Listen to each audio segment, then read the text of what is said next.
ഉത്തര കേരളത്തിലെ ക്ഷേത്രങ്ങളിലും കാവുകളിലും പൂരോത്സവത്തിന് സമാപനമായി. ദേവീദേവന്മാരുടെ വിഗ്രഹങ്ങളും തിരുവായുധങ്ങളും പൂരം കൊളിപ്പിച്ചു. ഭക്തി നിർഭരമായ ആറാട്ട് ചടങ്ങിൽ നിരവധി പേർ പങ്കെടുത്തു. ഗുണമേന്മയോട് കൂടിയ ഉൽപ്പന്നങ്ങൾ മിതമായ നിരക്കിൽ. Sreekrishna hardwares, MG road, Kasaragod.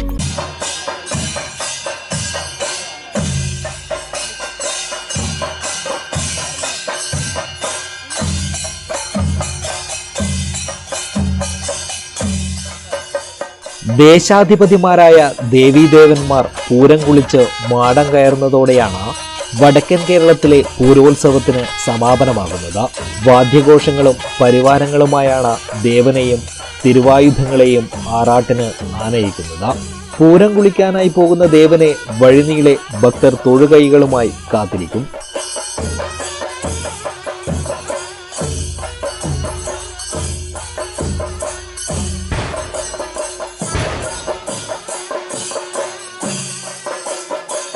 Cheruvathur Veerabhadra ക്ഷേത്രത്തിലെ പൂരംകുളി ഏറെ പ്രശസ്തമാണ്.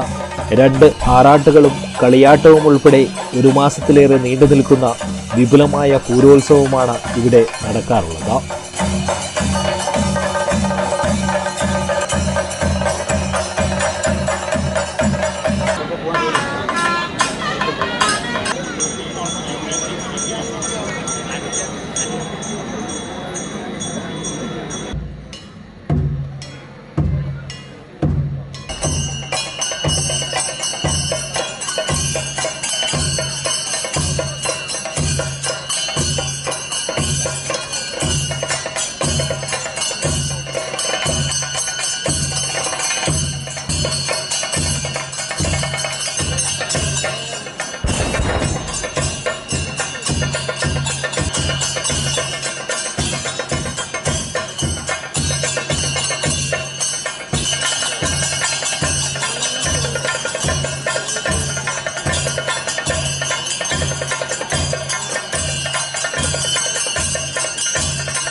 പൂരക്കടവിലെ ആറാട്ടും പൂരംകുളിയും കഴിഞ്ഞാൽ പൂരക്കഞ്ഞി കഴിച്ച് ഭക്തർ വീടുകളിലേക്ക് മടങ്ങും.